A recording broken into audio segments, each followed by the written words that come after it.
I'm Mike Benoit, and this is the seventh video in a series of videos on Frederick Bastiat's book, The Law.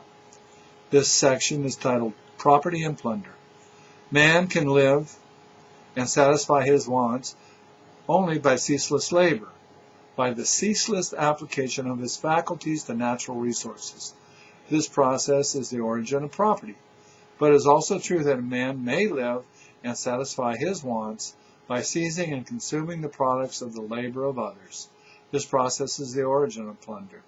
Now, since man is naturally inclined to avoid pain, and since his labor is pain in itself, it follows that man will resort to plunder whenever plunder is easier than work.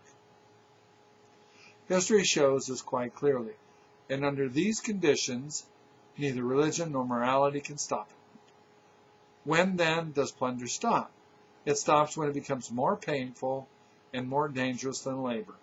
It is evident, then, that the proper purpose of the law is to use the power of its collective force to stop this fatal tendency of plunder instead of work.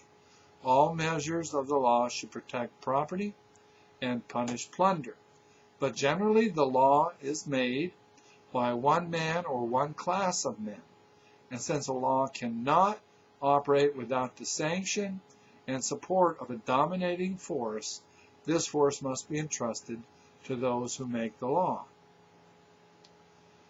This fact, combined with the fatal tendency that exists in the heart of man to satisfy his wants with the least possible effort, explains the almost universal perversion of the law.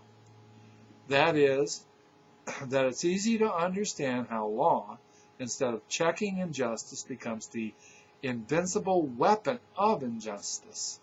It's easy to understand why the law is used by the legislator to destroy, in varying degrees, among the rest of the people, their personal independence by slavery, their liberty by oppression, and their property by plunder.